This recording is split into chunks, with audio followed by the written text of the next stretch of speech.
Hey everybody, welcome back.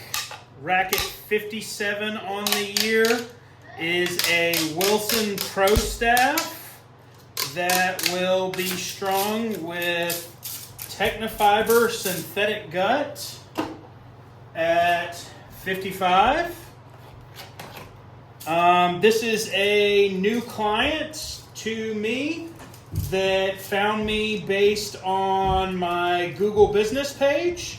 So if you are an independent stringer like myself and you don't already have a Google business page, you should probably put one up.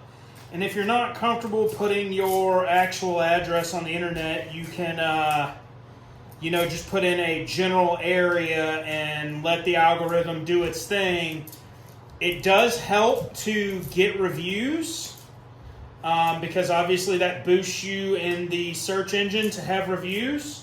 So I actually have little cards that I put on the grips when I return rackets that have a QR code on them that ask for Google reviews and also provide a discount on their next service for giving the review. Because again, it's about creating a larger clientele. So to sacrifice 10% of your labor charge on the next stringing to potentially get another one or two clients, no big deal.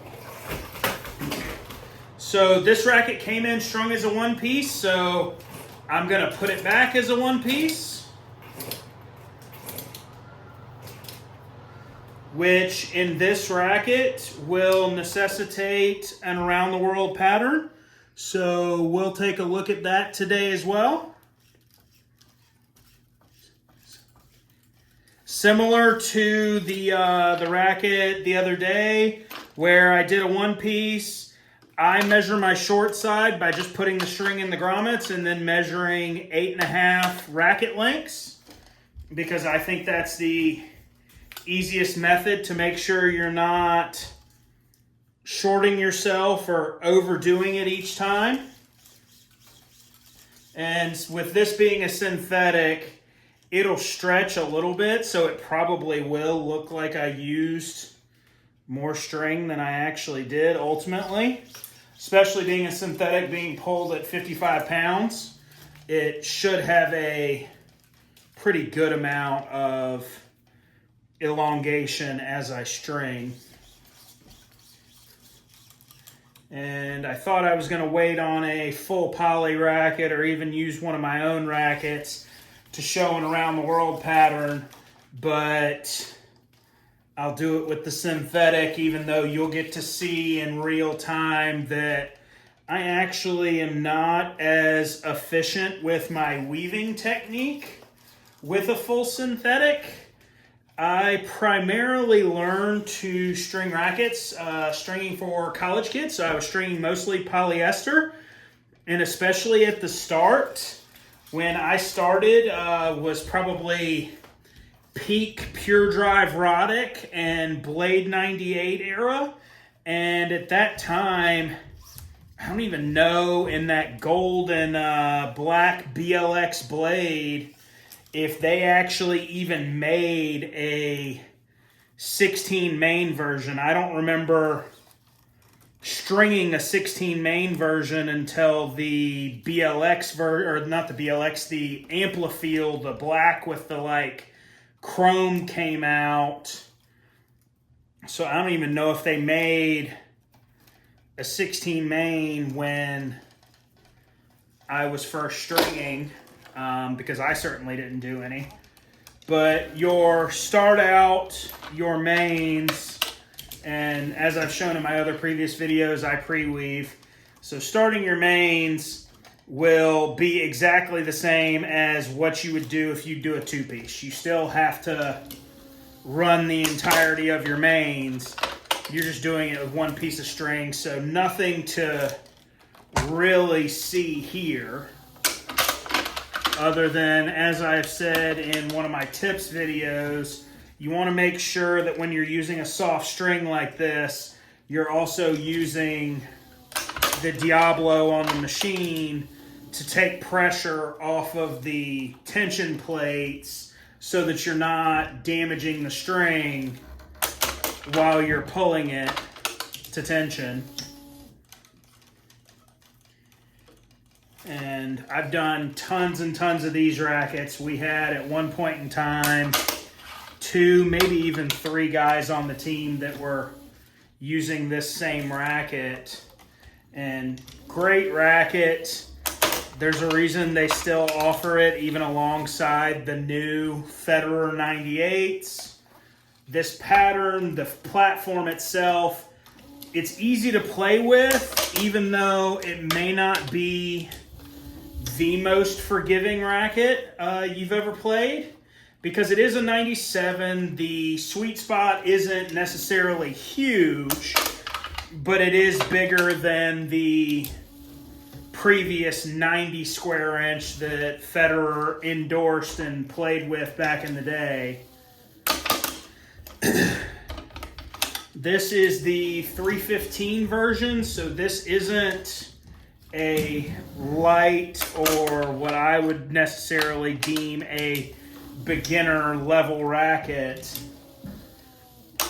It is lighter than a lot of your older generation when they first started doing graphite, and they were 350, 400 grams, but by modern standards, this is reasonably heavy in its stock form. So finishing out my mains here, and I've got all of my mains run on this long side with the long string, as you can see. All the mains are done, so you got all 8 mains in on this side. With the short string that I've got left, I'm going to run my top cross. And let's see, I want to go under first.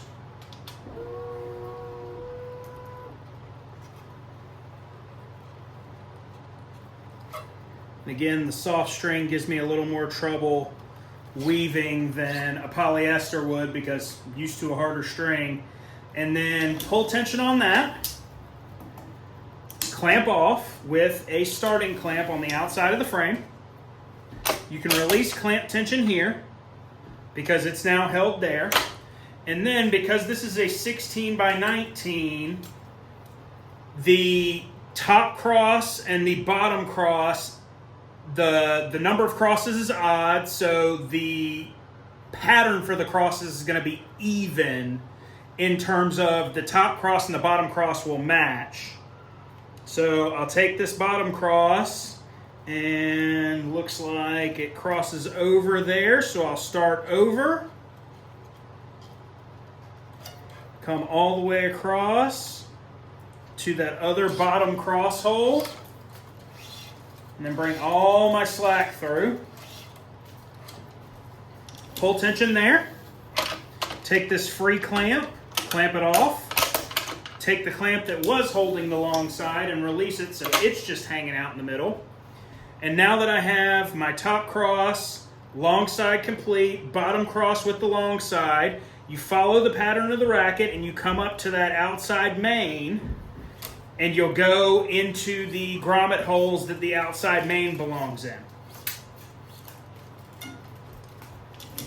Pull tension on that outside main. You're going to use that same near side clamp that you just used.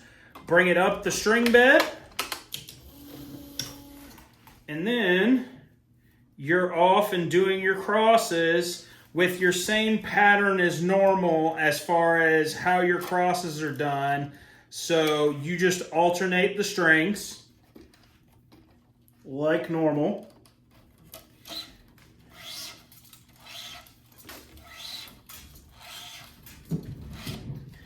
Cross all the way across, pull tension, bring this clamp that's just hanging out in the middle of nowhere back into play.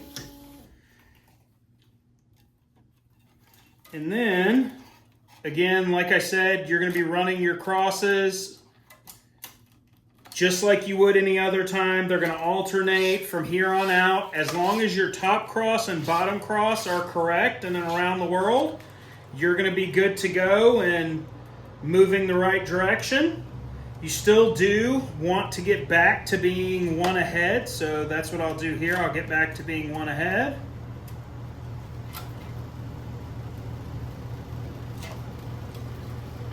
Pull tension, clamp off with the one that's not currently being used. Pull the length of string through, back to one ahead. And with this, you may notice that there's what is called a soft weave going one direction and a hard weave going the other direction. That's because having the cross tension down here kind of pushes the strings, and you're getting a little benefit going one way, but it's a little harder going the other way. Now that I'm back here, have this loop, and am tensioned at this third cross, I'll get the starting clamp off the string bed by pulling this top cross at knot tension and clipping off my excess. Remove the clamp and preferably don't drop it in the machine or in the floor. Get in where you fit in on your tie off. I would like it to be this close grommet here, so I'm going to see if I can work this string into it rather than working it into factory, because while I was running my mouth here, I didn't bother to open up the grommet beforehand, and I'm going to give it a couple tries and move on and just tie it on factory.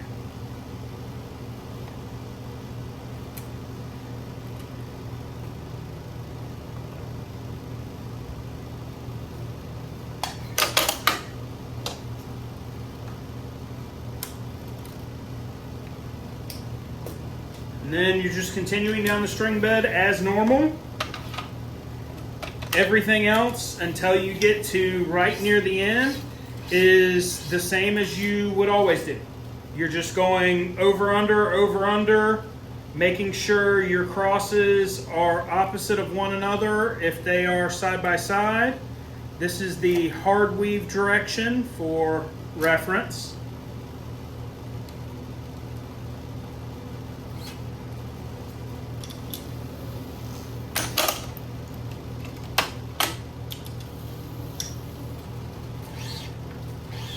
You can even hear, and you'll be able to feel that it has a little extra resistance when you're pulling all your excess across.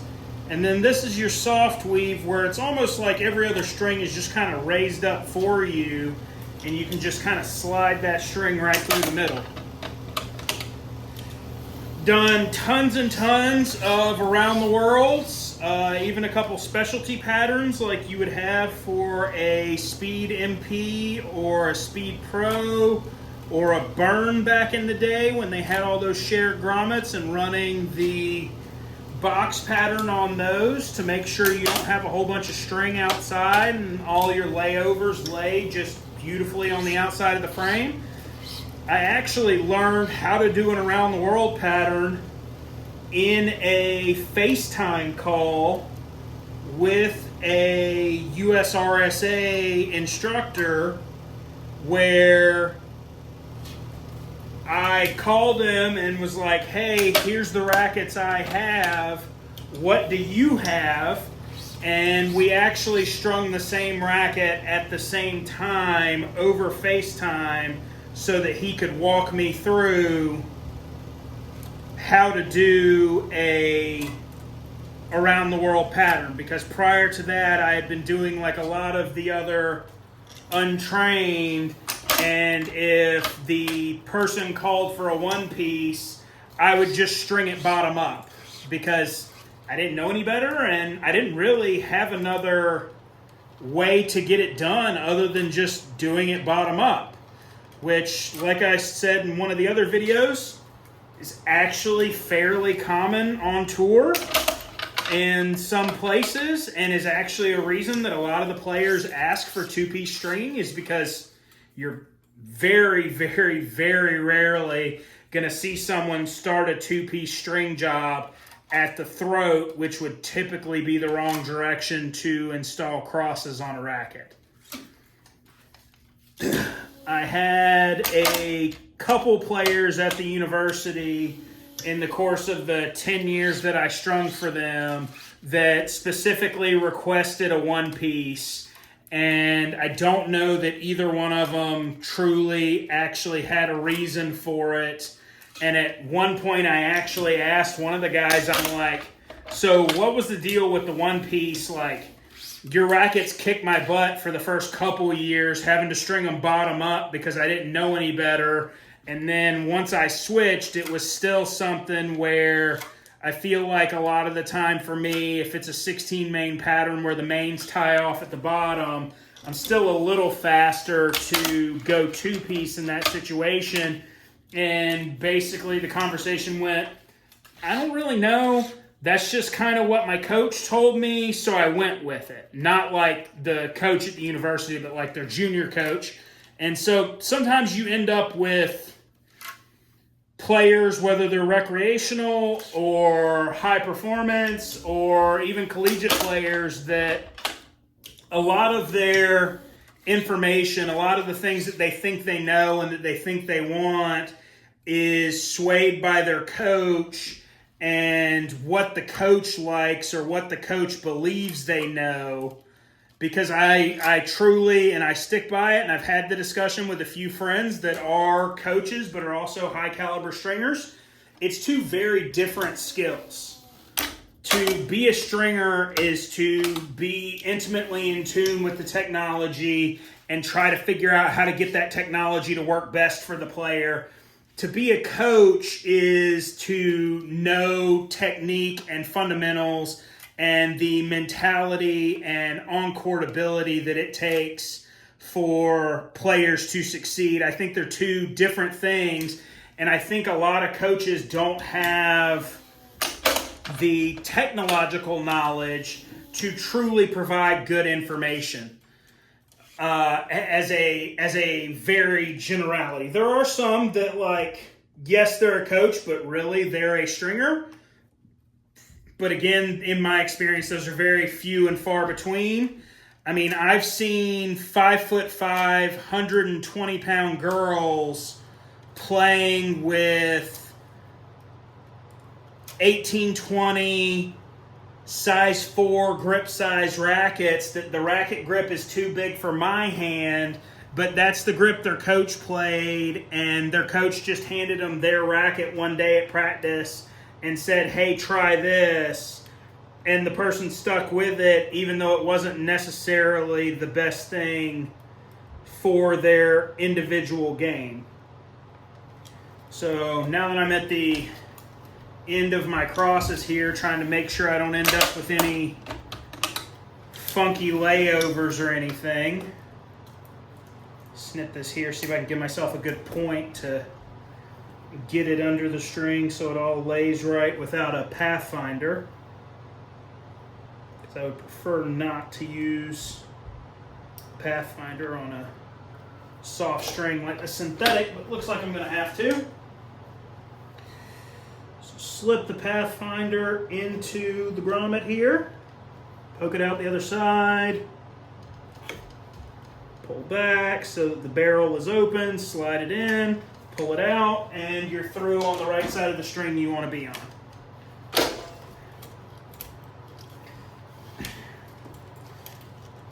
And that is your final hard weave. So on this last one, because it is a hard weave, pull tension on it with your regular tension first, then use your knot tension to pull the rest of the slack out. Clamp off like you normally would, and then this, because it's in a marginally different spot than normal, may necessitate you to tie off in a slightly different spot than normal. Normally, I would finish this last cross and tie off down here where it's open at the bottom. But today I will attempt to go up in the frame and get through this grommet here with this soft string if it'll let me, which it doesn't seem to want to.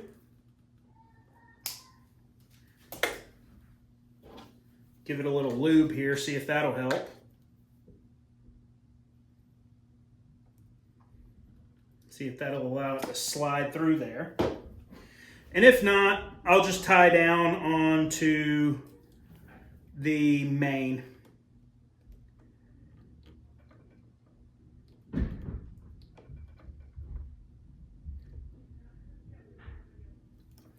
Well, I can see it poking through the other side there, but it is just not wanting to give me enough that I'll be able to grab it from the inside. So I'll just tie down onto this main over here.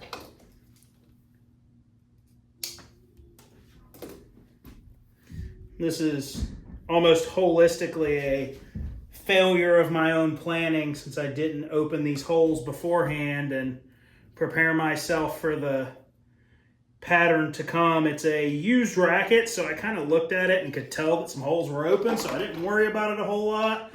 But it hasn't previously been strung with the pattern that I would necessarily run. But here we are, final cross. Wilson Prostaff 97 315 with Tecnifibre synthetic gut at 55 pounds. One piece around the world. Get this thing straightened out.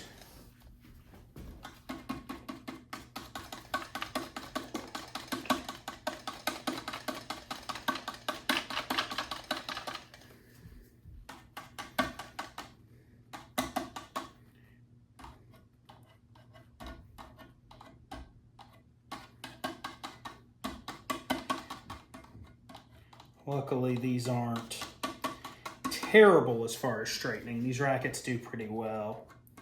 The grommets aren't incredibly oversized compared to some others where you can end up with the string sitting high on one side and low on the other and just never quite looking straight.